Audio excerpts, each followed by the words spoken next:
Bueno, como dije al inicio del programa, no sé ustedes, pero a mí, en lo que a mí respecta, ya los días se me hacen casi todos iguales. Ya no veo el sábado con aquello de irme a la playa, irme al interior. No, no, no, no. Se acabó para todos nosotros eso con el confinamiento.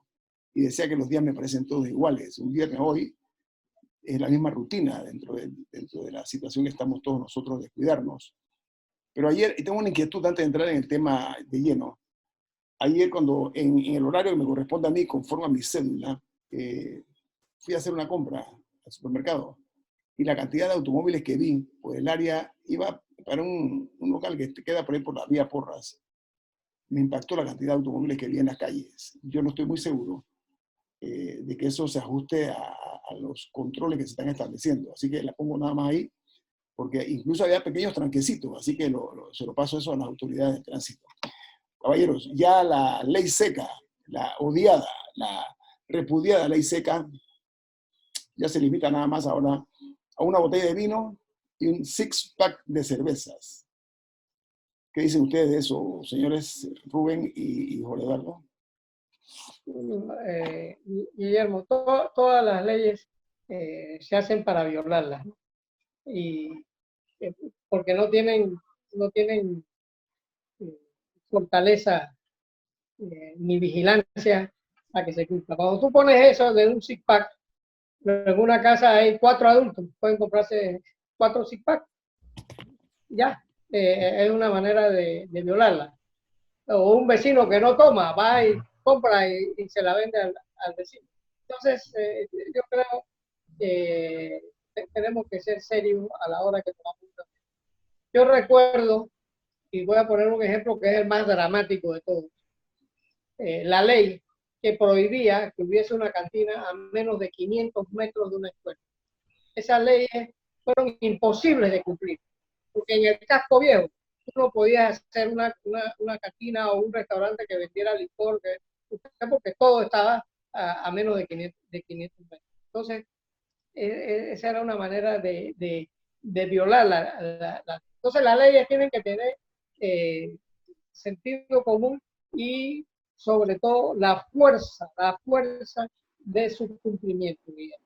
Entonces, Doctor Ritter, hoy en horas de la mañana, el viceministro de Comercio Interior, se llama Omar Montilla, él informó que no se puede comprar licor en los comercios debido a que falta la publicación del decreto que lo regulará, dijo el viceministro, y dice que esta publicación se hará, o sea, la publicación de esa norma, quiero decir, será durante el día de hoy. Entonces, eso con motivo del levantamiento de la ley seca por la pandemia del COVID-19, doctor Ritter. Él adelantó, pero yo escuché esta mañana su declaración y él lo único que hizo fue adelantar, como ya se había adelantado, ya se conocía por las redes sociales, la disposición de que iba a ser o un six-pack y una botella, una botella de licor, que entiendo que tiene que ser vino, Vino. Y no licor o lo que se llama fuerte. Esa es por supuesto que si uno lo lleva al extremo, pues claro que siempre se puede violar la ley, pero las leyes no se hacen o no se deben poner en ejecución pensando solamente en todas las personas que la pueden violar, porque sería imposible regular nada si nos guiamos por las posibilidades que tiene una persona de violarla. Yo creo que lo que ha hecho... A ver, distingamos dos partes, Guillermo y Rubén. Una es la parte jurídica. La parte jurídica, hay una discusión, hay abogados muy prestigiosos que sostienen que lo que han hecho los alcaldes del interior no es jurídicamente correcto porque ya la presidencia ordenó, ya la presidencia reglamentó. Y sí, es verdad, hay una ley del año 2000 que señala taxativamente cuál es el orden jerárquico de las normas en Panamá. Dice, por supuesto, está por encima de toda la Constitución, luego vienen las leyes, los decretos ejecutivos, etc. Y de últimos están los decretos alcaldicios. Es lo último que hay. Entonces, pero la discusión también se puede girar en torno a esto. La presidencia no ha ordenado, Hacerlo hoy, dice que van a hacerlo hoy, hoy lo van a hacer. pero Dice. no ha ordenado vender. Le han Ah, quitado la prohibición de vender. que no es lo Entonces, mismo, Roberto, no es lo mismo. no, no es lo mismo. No es lo mismo. ¿Por qué? Porque, por ejemplo, los 2 de noviembre, Ajá. siempre hay un decreto alcaldicio, siempre hay un decreto alcaldicio que dice hoy, el 2 de enero o el 9 de enero o el Viernes Santo, no se puede vender licor, no, está prohibido el consumo y está prohibido la distribución. Eso lo hacen los alcaldes en ausencia de una norma general que diga se puede o no se puede. ¿Qué Okay. hizo el gobierno en marzo? Dijo, no se puede vender licor. Eso es una orden general que ningún alcalde hubiera podido contravenir y decir, en mi distrito sí se vende licor, porque hubo una prohibición del Ejecutivo, del máximo órgano, dijo, no se puede vender licor. Ahora, ¿qué va a decir el Ejecutivo? Retiro esa prohibición, retiro esa prohibición. De Mm, manera que de alguna forma queda abierta la posibilidad de que los alcaldes digan no se va a vender. Lo que no podrían hacer un alcalde, no puede, es decir, en mi distrito sí pueden vender licor fuerte, sí puedo vender más de 12 cervezas, sí puedo vender lo que yo quiera. Eso no se puede porque hay una orden expresa del Ejecutivo que dice que no se puede. Pero yo tengo serias dudas si los alcaldes de verdad están violando la ley. No creo que la estén violando, porque lo que ha dicho, repito, el órgano ejecutivo, lo que va a decir, porque no lo ha dicho, nada, o sea, no lo ha expresado en una norma jurídica, lo único que ha dicho es, solo se puede vender hasta tanto. Entonces, yo creo que los alcaldes están facultados para decir, está bien, yo cumplo, pero yo voy más allá de lo que ha dicho el, el órgano ejecutivo y prohíbo la venta total de del licor. oye, vamos a hablar. En otras palabras, lo que ha dicho es, si ponemos en la norma en sentido contrario, estás diciendo solo se puede vender cerveza Vino. y vino. Solo se puede, se puede. Para nadie es una obligación comprar, ni a nadie se le puede imponer la obligación de esa obligación. Hay Lo mucha que han dicho, ambigüedad. lo que han dicho los alcaldes es, bueno, en este distrito ni siquiera puedes comprar cerveza. Y Es muy no ambigua. La norma como está, Jorge, es muy ambigua. O sea, no es muy taxativo todo, no está muy es que claro. ahora no hay norma, es que ahora no hay norma, Guillermo. O sea, hay una norma que dice no se puede vender y no Ajá. sabemos cómo viene el decreto nuevo, porque no se ha publicado, que dice, aunque ya el viceministro ya lo ha expresado, que va a ser un six-pack y una botella. Rubén Darío, mira, lo que se llama la terca realidad, la realidad nuestra, ¿no? Hay en este ambiente de desaliento que estamos viendo muchos panameños, el hecho de que se haya levantado esta hora, por lo menos para la cerveza y el vino, la gente la ha cogido, la ha tomado muy bien. ¿Usted qué dice, don Rubén? Bueno, es que es una, una sentencia sabia porque en esta cuarentena es inédita en el mundo, inédita. Estamos viviendo momentos inéditos, Guillermo. Nosotros somos afortunados que tenemos algo que hacer en el día, por lo menos una hora para hacer un programa. Hay gente que no tiene más nada que hacer y está sin responsabilidad, sin aportar, sin trabajar. Y nosotros somos unos beneficiados, aunque tuvimos que someternos a hacerlo en el sistema este que lo hacemos desde la casa. Eso es gracias a la nueva tecnología. Antes esto era imposible hacerlo. Pero yo pienso que nosotros tenemos que marchar hacia cosas más, más científicas. ¿Quién dice que esta no es una medida anti-seco rural? ¿Quién dijo que la gente prefiere comprar cerveza y vino? Es a favor de la cervecería y de los distribuidores de vino que no son panameños, son los vinos son de afuera. Pero estamos... Los licores fuertes también, ¿no? Los licores fuertes. ¿Ah? O los licores fuertes, whisky, vodka, etcétera. El whisky o el seco o el ron, que son de venta mayoritaria en Panamá, ¿no? Y el seco herrerano es una institución en Panamá, que viene del principio del siglo pasado. Y no que le quiera hacer propaganda, pero el seco herrerano, y yo hice un estudio sobre lo que fue el seco herrerano una vez para una revista. Y es una cosa increíble cómo logró penetrar en el mercado y no dejarse arrebatar el liderazgo. Sí, Entonces, ahora, la gente se ha cumplido. esto se puede prestar a muchas interpretaciones antojadizas, Guillermo. Bueno, pero eso es parte también del rejuego democrático, ¿no? Pero... no, pero las leyes tienen que ser sabias, Guillermo. Tienen que ser sabias. Puntuales, tienen que ser puntuales. Y ver el bien común.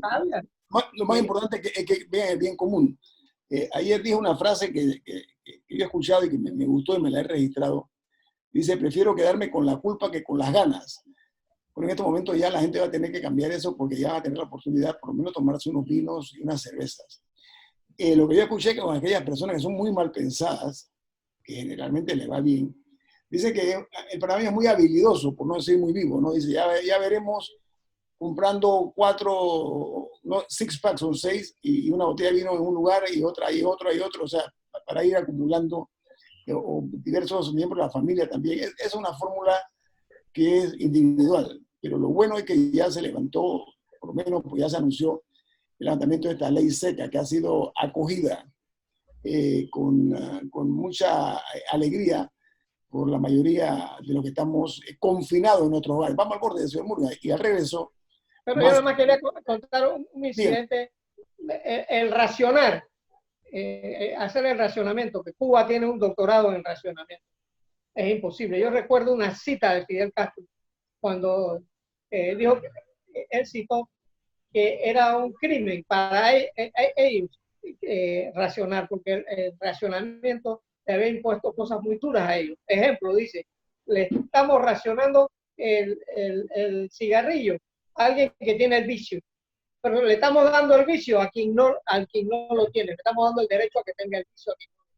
Y esos son ejemplos bellos. O sea, ¿tú por qué vas a decidir qué es el vino y no es el seco, o no es el ron, o no es el whisky? No definir de qué se trata.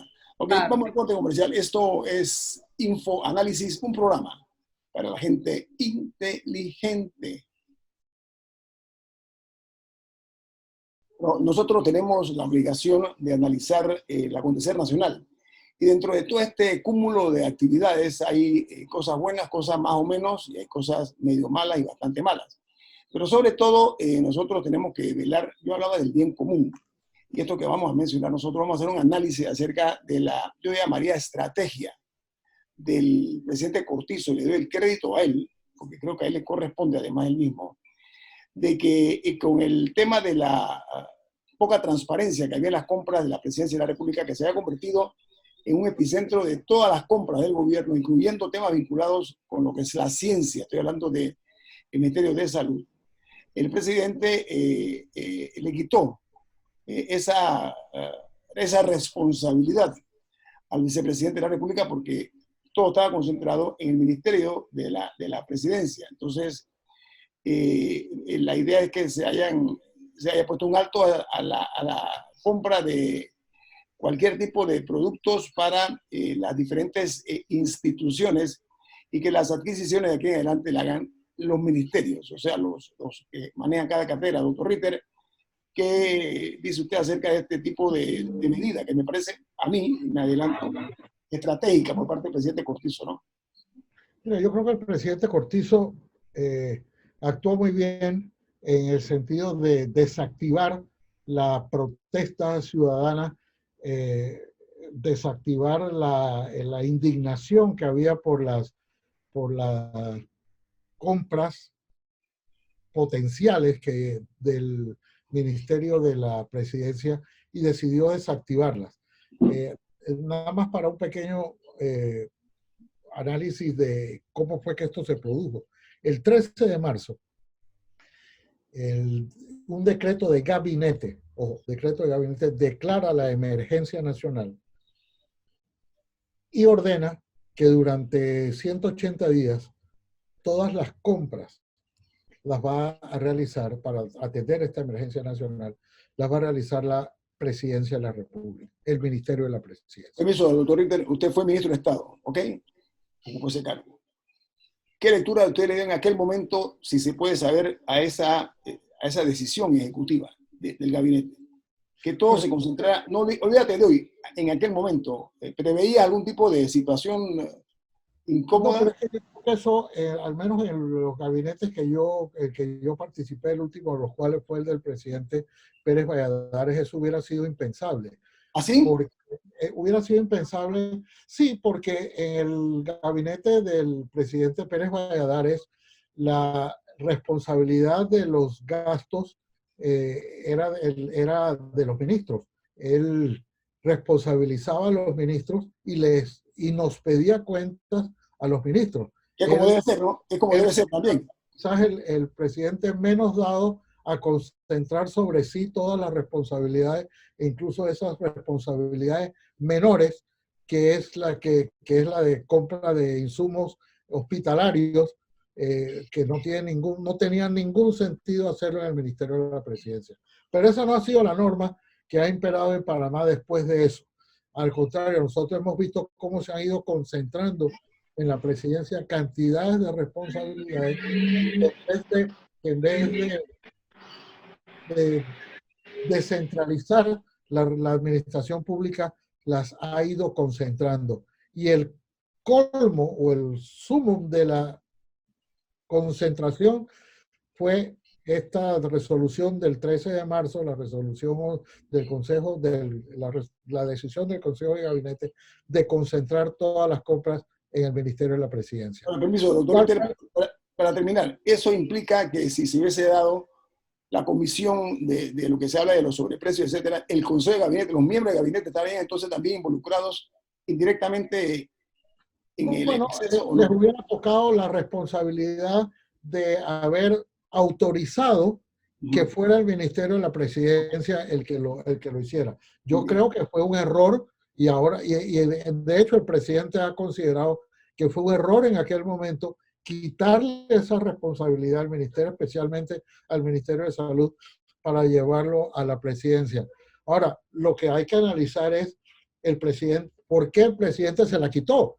Se la quitó por la indignación ciudadana, por los sobreprecios que se estaban produciendo, y le quitó aplacó un poco la indignación y la ira popular, pero en el fondo constituye un regaño y en el fondo constituye una decisión que deja muy mal parado al ministro de la Presidencia, porque el presidente le dijo el 13 de marzo, te dimos esta responsabilidad, todo el gabinete, y ahora te la tengo que quitar por todo lo que ha pasado. Eso ahora, es la otra cara de esta moneda.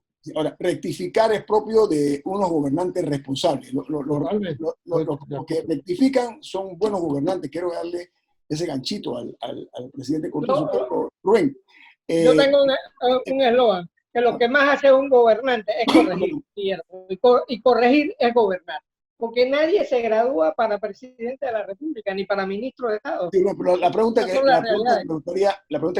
me gustaría que usted opine, si es tan amable, es la siguiente. El presidente dijo que él había ya comunicado a todos los directores y a los administradores de las entidades y a los ministerios, por supuesto, que deben solicitar ellos mediante un procedimiento el traspaso de fondos de emergencia a sus respectivas instituciones, incluida, pues, obviamente, lo que es salud. ¿Qué le parece esa decisión, señor Murgas? No, yo creo que es bueno de volver las cosas a su lugar, ¿no? Aquí lo que pasa es que hay los ministerios se fueron descentralizando, Guillermo. Hay gente que no quiere ser ministro, prefiere ser director de una entidad semiautónoma porque se pueden hacer más cosas. O sea, una de las cosas que no hay explicación, que el Ministerio de Obras Públicas haya hecho un hospital que todavía que se hizo en 3 semanas o 4 semanas y todavía no se puede usar. No ¿Por qué? sabemos Porque cuál ha sido su destino, no sabemos cuál ha sido su destino. teníamos una ministra estelar hablando de televisión, pero ella no sabía ni papa de cómo iba el... Entonces, esto le ha hecho daño al presidente Cortizo. ¿Por qué, Guillermo? Porque al tú tratar de llevarte todo para la presidencia, el único responsable va a ser al final tú de tu gestión. ¿Por qué? Porque no hay manera de descentralizar las culpas, Guillermo. Si tú mismo te las llevaste todas para la presidencia de la República. O sea, que Y señor lo que Murga, él ha hecho es sano, sacar estas cosas de la presidencia. Un a eso me refiero. presidente está para dirigir, para corregir, y nadie le quita el derecho que el presidente le diga, podemos hacer esto en este ministerio, y el ministro le va a decir si se puede o no se puede, porque tampoco es que el presidente está para darle órdenes a los gobiernos. A los ministros, sí, él es jefe de los ministros, señor Murga, discúlpeme, Sí, ellos son sí, pero Oiga, todo se hace en coordinación con los ministros. ahora sí, oiga, el doctor Ritter, usted habló de la cuestionada compra que eran, creo que 100 ventiladores más o menos, ¿no? Que se iban. 100 ventiladores. Sí. ¿Cuántos? 100, ¿no? 100. Era que 5 millones, ¿no? Más o menos. 5.2. Eran más o menos 50.000, 49.000 y tantos dólares por ventilador. Okay. Cuando se buscó el precio de mercado nos encontramos que... Pero bien, lo importante es que esta cuestionada intentona trajo como consecuencia reacciones. Usted hablaba de la iracundia popular, del enojo popular que reflejó esto. De allí la importancia, primero, de saber que el panameño y las panameñas estamos todos atentos a lo que está pasando hoy día. Que en esta situación tan grave tenemos que cuidar los centavos del Estado, que son los centavos nuestros. Pero sobre todo la transparencia, doctor Ritter. El concepto de la transparencia creo que es bueno para retomarlo y crear un nuevo país, crear una nueva forma de gobernar. ¿No me parece que propicia la ocasión, doctor Ritter? Sí, bueno, estamos volviendo a las prácticas de las que nunca debimos separarnos. Retomarlo, ajá. Es que lo normal era como venía haciéndose, lo anormal era sacar todo y decir ahora todo se va a concentrar aquí.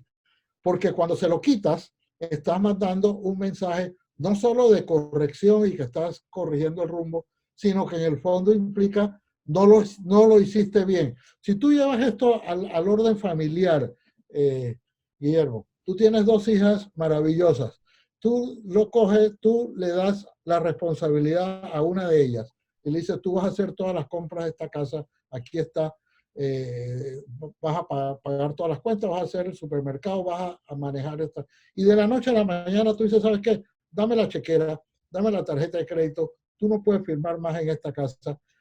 ¿Corregiste? Sí, corregiste algo, pero implica que le estás diciendo a esa hija tuya, lo hiciste bien mal, sobre todo si no... O sea, doctor Ritter, usted está hablando entonces que hay un agravio de por medio, es lo que usted está diciendo.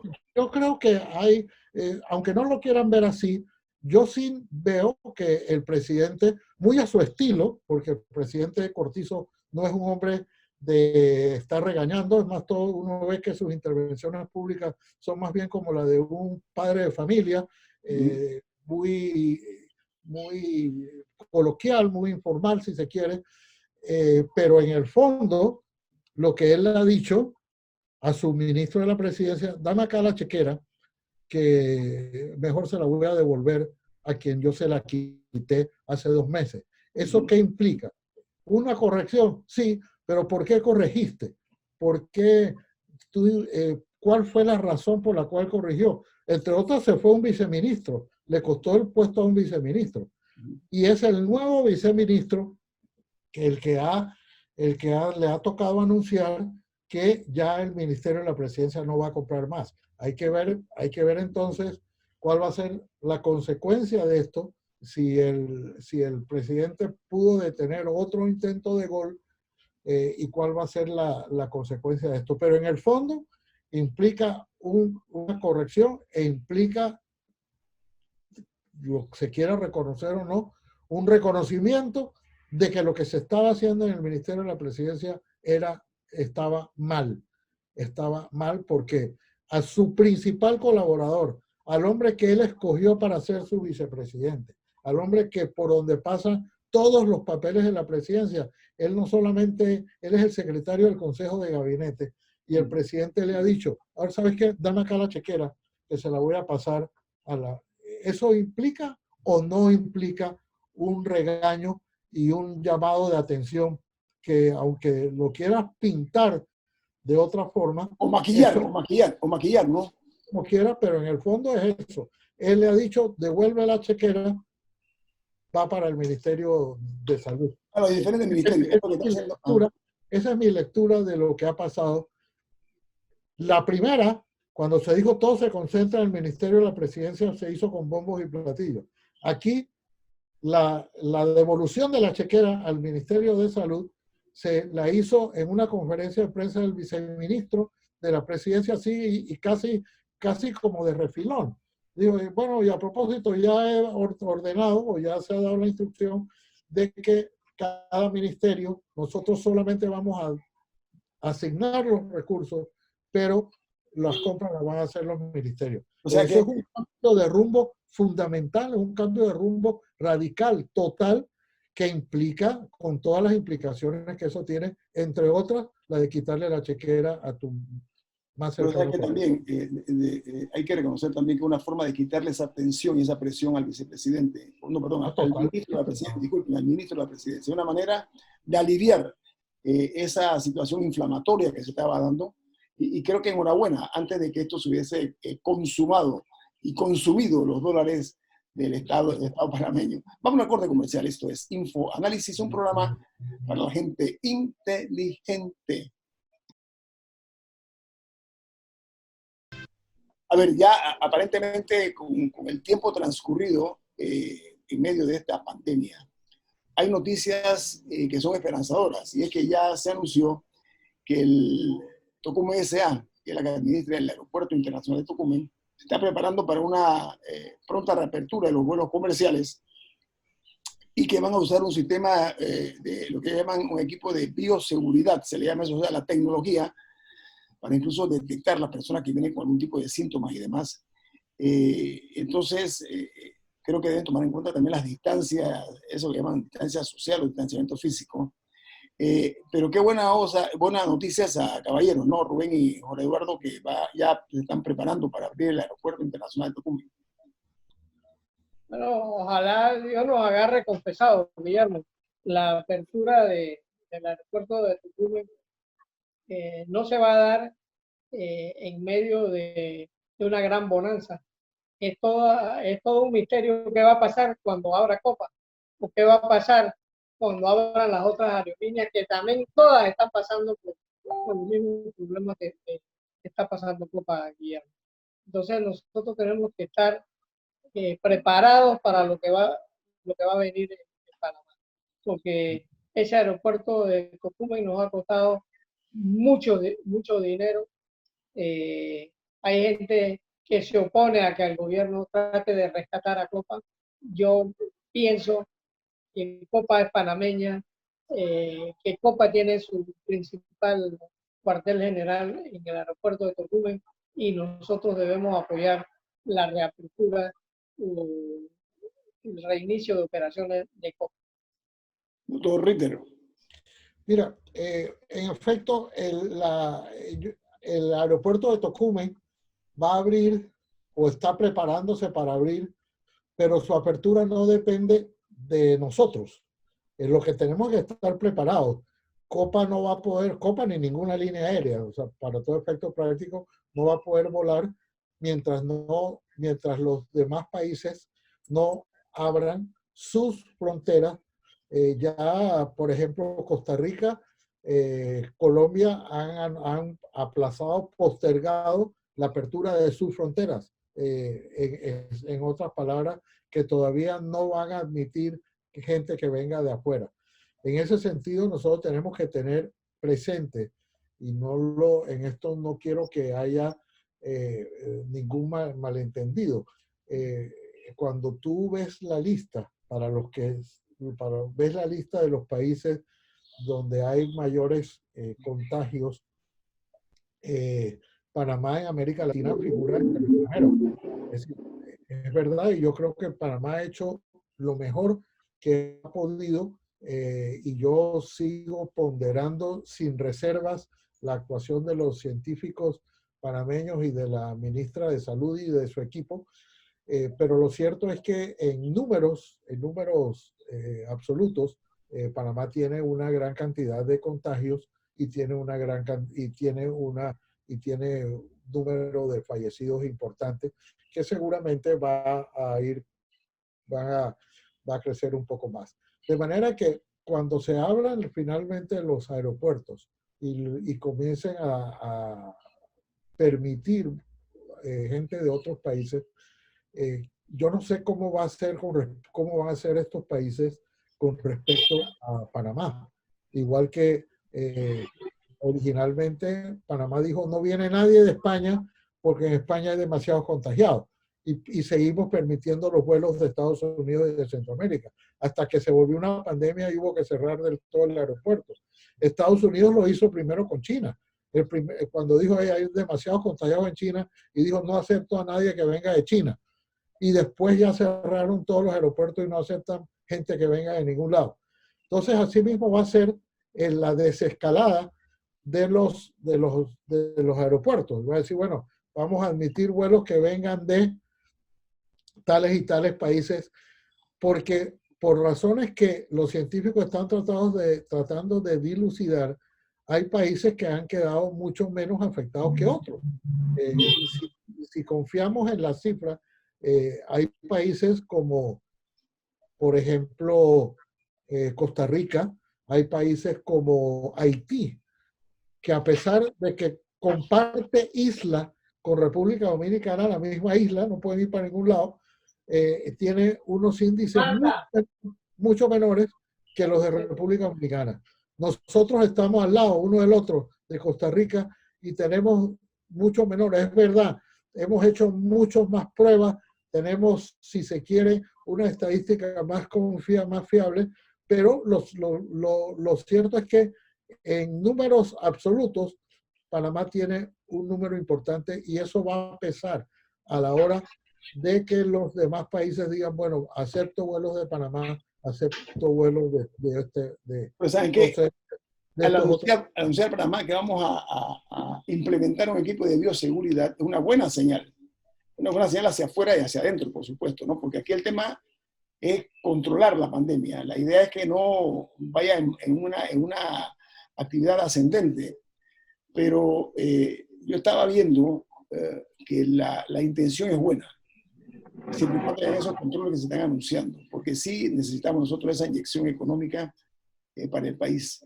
Que éramos un hub importante, tal vez el más importante de esta región.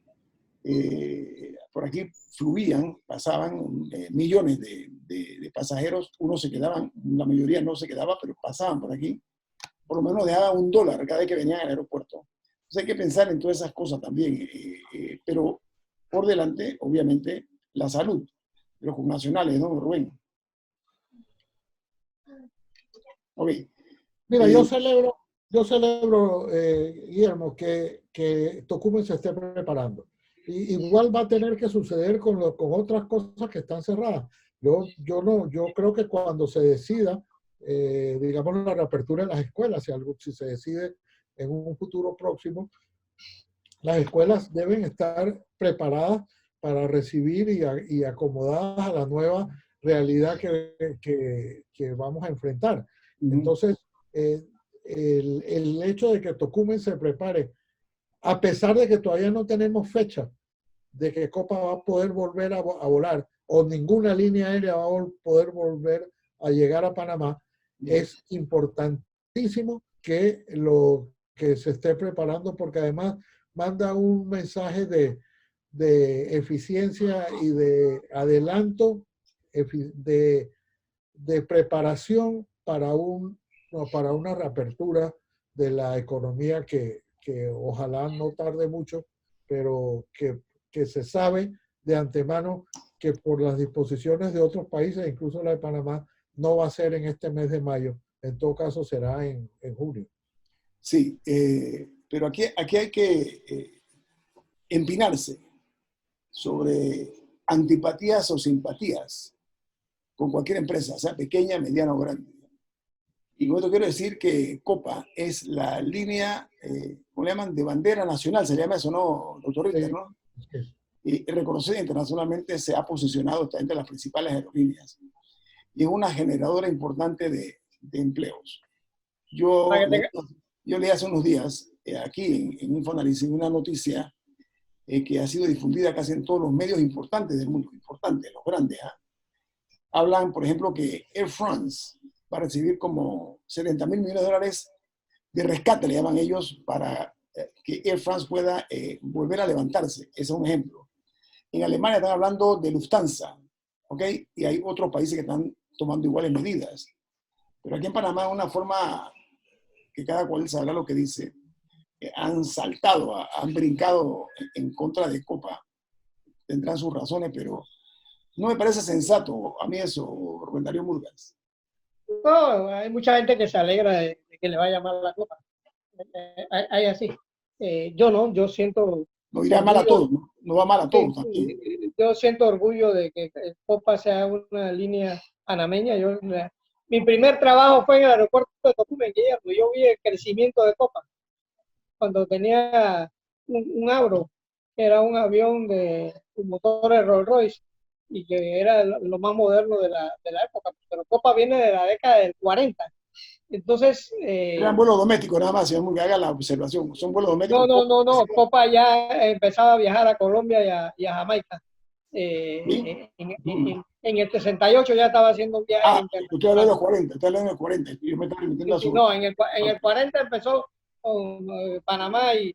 David, Chiriquí. David y Boca del Toro, que la única manera de llegar a Boca del Toro era a través de líneas aéreas. Entonces, Panamá tiene que prepararse, Guillermo. ¿Qué vamos a hacer con Copa? Porque es un problema del país. ¿Qué vamos a hacer con zona libre? Es un problema de Panamá. ¿Qué vamos a hacer con la zona libre? Ahí tenemos ese monumento a la desidia. Tenemos que reinventarla.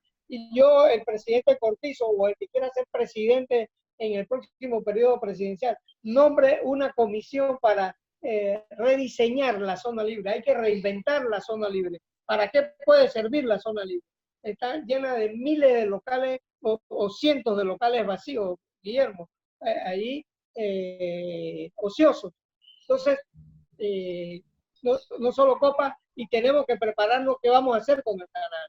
Que el canal también va a sufrir con la baja del comercio mundial que va a venir. Y el canal va a tener que readecuar sus tarifas, modernizarlas, rediseñarlas. ¿Por qué? Porque el mundo de los cruceros, que estábamos ya aprovechándolos en Panamá, ese va a sufrir también. Porque de ahora en adelante va a ser muy difícil que alguna pareja se quiera subir a un crucero, una pareja de la tercera edad. ¿Por qué? Porque le puede pasar lo que le pasó aquí en Panamá y en otros países que no los dejaban bajar a los puertos. Entonces, esas son realidades que Panamá se tiene que prepararse para los problemas. Nosotros hemos vivido de los problemas de otros. Como el dólar circulaba aquí, para otros países era una bendición. Sí. Oiga, ya nos queda nada más un minuto. Aquí tengo el diario Universal. Tiene un titular en la sección Mundo que dice: el oscuro negocio de la venta de ventiladores en Latinoamérica. Y dice que revelan compras de insumos a sobreprecio. En Ecuador, México y Honduras están entre los afectados. ¿Usted leyó esa nota, doctor Ritter? Sí, más adelante menciona, eso, bueno, es que esos fueron los más protuberantes. Más adelante en la nota, eso es el titular, lo que acabas de leer, más adelante en la nota menciona también a Panamá y otros países, que son como 7 u 8 países mencionados en la nota del Universal. Universal de México. Sí, México, sí. Donde hace un análisis de los sobreprecios que se han estado pagando en América Latina por los ventiladores. Es importante, esa es la clase de noticias en la que uno no quiere estar, igual que la de las listas negras y grises, para los cuales desafortunadamente no hay tiempo, pero la podemos ver el lunes, Guillermo, porque esas son las noticias que uno no quisiera ver a Sí. Panamá, en las que uno no quisiera ver a Panamá envuelta. Es que eso nos desprestigia, lastima la marca país. Así es. Eso realmente hay que entender que golpea nuestra reputación financiera. Y ese es el peligro de estos europeos tomando ese tipo de decisiones así. Bueno, se acabó Infoanálisis por el día de hoy. El equipo de Infoanálisis. Rubén Darío Murgas. Jorge Eduardo Ritter. Y Guillermo Antonio Gómez. Nos vamos. Gracias. O sea, que yo busqué mi iPad, Jorge Eduardo, y no lo ubiqué.